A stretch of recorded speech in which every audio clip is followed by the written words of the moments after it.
এখন ইসলামী ব্যাংকে আবার নতুন করে অভ্যুত্থান শুরু হয়েছে। যে ব্যাংক দেশের রিমিটেন্সের শতকরা 32% একা আহরণ করে, এই ব্যাংকের যদি অস্তিত্ব বিপন্ন হয়, বাংলাদেশের অর্থনীতি বঙ্গোপসাগরে চলে যাবে। সাবধান করে দিচ্ছি, এইটাকে দলীয়করণ করবেন না। যদি দলীয়করণ করেন ব্যাংকগুলোকে একটার পর একটা, জনগণ আপনাদেরকে ছেড়ে কথা বলবে না। আমি দেশের ব্যাংকের মূল মালিক জনগণ, জনগণকে বলবো জেগে উঠুন, আওয়াজ তুলুন, ওদের কদর্য চেহারা জাতির সামনে উন্মুক্ত করে দিন, থামিয়ে দিন, থামিয়ে দিতেই হবে ইনশাআল্লাহ। আমরা আবারও কথা দিচ্ছি, শুধু রাজনীতির পট পরিবর্তন নয়, সংস্কৃতির আমূল পরিবর্তনের জন্য আমাদের এই লড়াই। অপসংস্কৃতি যেখানে, সেটা ব্যাংকিং সেক্টর হোক আর যেখানে হোক, অর্থনীতিতে, সংস্কৃতিতে, শিক্ষা ব্যবস্থায়, তারপরে দেশের আইন অঙ্গনে, যেখানেই হোক ইনশাল্লাহ আমরা বসে বসে আঙ্গুল চুষব না। আমরা জনগণের সাথে থাকব, জনগণকে সাথে নিয়ে তার মোকাবেলা করবো ইনশাল্লাহ। সিদ্ধান্ত কোথার থেকে হয়, কে কথা বলে, কার পক্ষে কথা বলে, এগুলো তো কিছুই আমরা বুঝতে পারছি না। আমি জাস্ট একটা ছোট্ট গল্প আপনাদেরকে শোনাচ্ছি। এখন যেভাবে এসে আছে ফ্যান ঘুরে, একসময় ওইরকম বিজলিবাতি জ্বলতো না, ফ্যান ঘুরতো না, এসি চলতো না। সেই সময়টা ছিল দড়ি টানা, মাথার উপরে লাল এবং সবুজ রঙের কাপড় দিয়ে এক ধরনের পাকা তৈরি করে বিভিন্ন অফিসে টানা হতো। তো এক বিচারক, তিনি একটা হত্যা মামলার রায় দিতে গিয়ে বললেন, আসামির বিরুদ্ধে সন্দেহাতীতভাবে মামলা প্রমাণিত হয়, তাকে মৃত্যুদণ্ড দেওয়া হলো। তখন তো আসামি পক্ষের মুখ কালো হয়ে আসছে। একটু সময় পরেই মাথা নেড়ে বললেন, আসামির বিরুদ্ধে সন্দেহাতীতভাবে কোনো প্রমাণ পাওয়া যায়নি বলে তাকে মুক্তি দেওয়া হলো। কারণ একবার বলে যে মৃত্যুদণ্ড, আবার বলে মুক্তি, এরকম 3-4 বার বলার পরে পেশকার বলল, স্যার আপনি তো পরস্পর বিরোধী রায় বলেই যাচ্ছেন, আমি কি করব, দুষ্টা কি আমার? সবসময় দেখি হয় লালটা নাচে, না হয় সবুজটা নাচে, আজকে দুইটা নাচে কেন? তার মানে ওই পিছন থেকে যে রশি দিয়ে টানাটানি করতেছে, ওখানে রশি পেশ খেয়ে গেছে। এই জন্য লাল এবং সবুজ দুইটাই কিন্তু নাড়াছাড়া হচ্ছে। তা আমাদের দেশে বিশেষ করে পার্লামেন্টে যাদের নাড়াছাড়া দেখেন, প্রশ্ন আসে, কে দড়ি টানে? সেই দড়িটা কোথার থেকে টান দেওয়া হয়? জাতি বুঝে। আপনারা বুঝেন না? আজকেও আলোচনায় এখানে এসেছে যে ওই ঘড়ির নাটাইটা কোথায়, ওখান থেকেই এটা নাড়াচাড়া করা হচ্ছে। এই জন্য অস্থিরতা। এক সময় গণভোট হারাম, আরেক সময় না, এটা অর্ধেক হালাল। এক সময় একই অর্ডারের গুস্ত হালাল, কিন্তু শুরুয়াটা, জুলটা তার হারাম। আমরা এটা পার্লামেন্টেও বলেছি। হ্যাঁ, আপনারা দেখেছেন আমাদের কণ্ঠ দমিয়ে দেওয়ার চেষ্টা করা হয়েছে, আমরাও সমানতালে চালিয়েছি আলহামদুলিল্লাহ। সুযোগ পাই না পাই আমরা কণ্ঠ বন্ধ করিনি, কারণ জনগণ আমাদেরকে তো তাদের অধিকারের পক্ষে কথা বলতে সেখানে পাঠিয়েছে। মুখ বন্ধ করে, আমাকে বিশেষ করে মুখ বন্ধ করে সুপার গ্লু দিয়ে ওখানে বসার জন্য জনগণ আমাকে পাঠায়। জনগণ আমাকে পাঠায়নি যে আমার ছবিটা সংসদ টিভি এবং বিটিভিতে উঠবে আর সারা দুনিয়া দেখবে। জনগণ পাঠিয়েছে আমি কি বলি সেটা জনগণ শুনতে চায়। আমার সহকর্মীরা, সহযোদ্ধারা, বিরোধী দলের এমপিরা জনগণের অধিকারের পক্ষে কি করে সেটা জনগণ দেখতে চায়।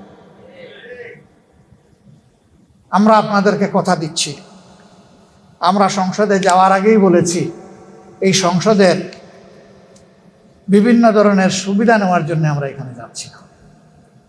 অনেক সুবিধা আছে, স্বেচ্ছায় অবলীলায় ছেড়ে দেব, নিবই না। যেটা না নিয়ে পারবো না সেইটা নেব, বাধ্য হবো যেটাতে। অবৈধ কোনো দিকে আমাদের চোখ এবং হাত যাবে না।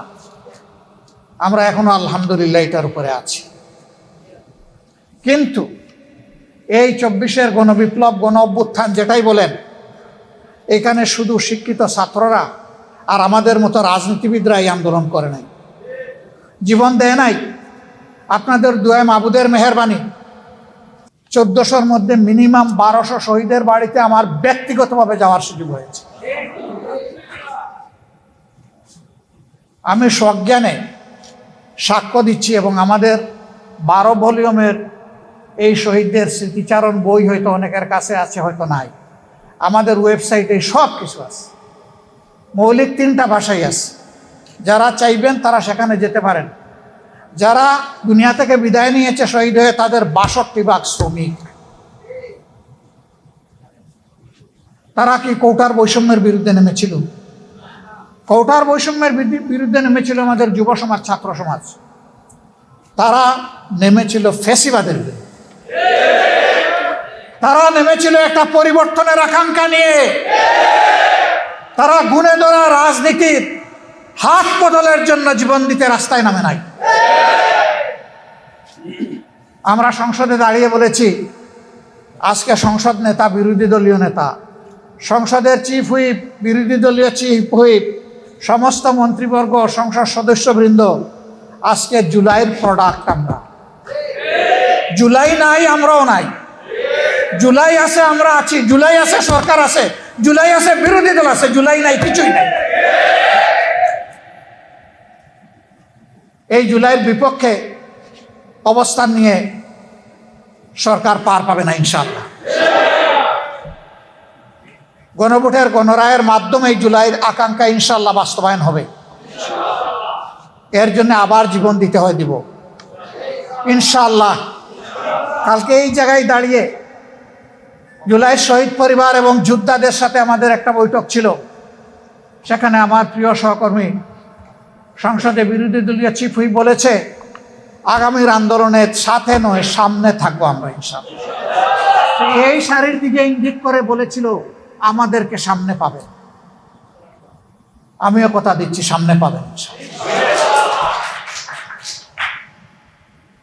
যতদিন সংসদের ভিতরে জাতির জন্য অধিকারের পক্ষে লড়াই করতে গিয়ে আমাদের থাকা প্রয়োজন, ততদিন থাকবো, তার বাইরে 1 সেকেন্ডও নয়। যখন দেখবো আর কোনো কিছু করার নাই, তখন সেলিউট, কালু সালামা, এ সংসদ আপাতত তোমাকে সালাম দিয়ে চলে গেলাম। কিন্তু এর আগে এই সংসদের জমিদারিও কারো মানব না এবং কারো কাছে বন্ধকও দেব না। অনেকে বলছেন আন্দোলন শুরু করতে হবে, এটা কি? এটাও আন্দোলনের অংশ। যেদিন আমরা নোটিশ মুভ করেছিলাম যে সংস্কার পরিষদের সভা আহ্বান করতে হবে, আলোচনার পর যখন 2/3 মেজরিটির গরম গায়ের কারণে, আমাদের গায়ের জোরে এটাকে নাকচ করে দেওয়া হলো, আমরা সেদিন সংসদ থেকে বের হয়ে এসেছিলাম। এসে বলেছিলাম, জনগণের রায় নিয়ে, রায় বাস্তবায়নের জন্য এখানে এসেছিলাম। অন্যায়ভাবে এই রায়কে পদদলিত করা হয়েছে। এখন জনগণের রায় নিয়ে আবার জনগণের পার্লামেন্টে আমরা চলে যাচ্ছি। এরপরে আপনারা দেখেছেন, এর প্রতিবাদে বিক্ষোভ সভা হয়েছে, মিছিল হয়েছে। সারা দেশে এখন আন্দোলন চলছে। শুরু হবে কি? শুরু তো হয়েই গেছে। এখন তিলে তিলে সেই আন্দোলনকে সফলতার দিকে নিয়ে যেতে হবে ইনশাআল্লাহ। এই আন্দোলন ন্যায্য আন্দোলন। এই আন্দোলন কোনো সুবিধাবাদী আন্দোলন নয়, ক্ষমতার হালুয়া রুটির ভাগ বাটোয়ারার জন্য নয়। এই আন্দোলন 70 ভাগ মানুষের রায়ের প্রতি সম্মান দেখিয়ে, শহীদদের রক্তের সাথে আমাদের ওয়াদা বাস্তবায়ন করার জন্যে, জুলাই যোদ্ধাদের আকাঙ্ক্ষা পূরণ করার জন্যে এই আন্দোলন ইনশাআল্লাহ সফলতার প্রান্ত সীমায় গিয়ে থাকবে, এর আগে নয়। এবং সেই আন্দোলনের সফলতা নিয়ে আমরা গড়ে ফিরব। আপনারা শুধু পাশে থাকবেন। দেশবাসী, এই আন্দোলন আমার জন্য, আপনাদের জন্য, সবার জন্য। আমরা আমাদের সন্তানদেরকে কারো গোলাম বানাতে চাই না, এবং কারো পারিবারিক রাজতন্ত্র বাংলাদেশে চলবে জাতির উপর ফ্যাসিজম হিসাবে, তাও আমরা বরদাস্ত করব না। রাজনীতির এই দুষ্ট চক্র ভেঙে দিতে হবে। একজনের বদলে আরেকজনের প্রশংসায় সংসদের 1/3 সময় ব্যয় হবে, এটা আর আমরা শুনতেও চাই না, দেখতেও চাই না। প্রশংসা হবে জনগণের, সংসদের ভিতরে কথা হবে জনগণের সমস্যা নিয়ে, সেখানে বসে খোলা মনে সমাধান বের হয়ে আসতে হবে। এইটাকে বাদ দিয়ে অন্য কোনো কিছুর চর্চা হোক সংগঠনের সংসদের ভিতরে, আমরা এটা চাই না। কিন্তু আমরা ফেসিবাদের কালো ছায়া এখন সংসদে দেখতে পাচ্ছি। আগে ওই সংসদে দাঁড়িয়েই আজকে যারা সরকারি দলের গ্যালারিতে বসেছেন তাদেরকে তুচ্ছ তাচ্ছিল্য করে যেভাবে কথা বলা হতো, আজকে দুই একজন আমাদেরকে লক্ষ্য করে সেই রকম কথা বলা শুরু করেছেন। আমরা তাদেরকে বলি জিহ্বা সংযত করুন।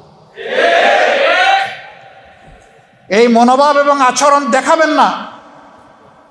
জুলাই যুদ্ধের মধ্য দিয়ে যেই প্রজন্ম, যেই দেশ গড়ে উঠেছে, এই দেশ কারো চক্রাঙ্গানির পরোয়া করে না। অতীতে যারাই আচরণ করেছে তাদের পরিণতি চোখের সামনেই দেখতে পাচ্ছেন। মনে রাখবেন, অপকর্ম করলে আগেরটার চাইতে পরের পরিণতি আরো ভয়ঙ্কর হয়। সে পথেই তো আসছেন। বাইরে তো আপনাদের পদাচারণা দেখছি না, সব কিছু কুক্ষিগত করছেন। বাংলাদেশ ব্যাংকে অভ্যুত্থান করার পরে এখন দেশের সবচেয়ে বড় ব্যাংক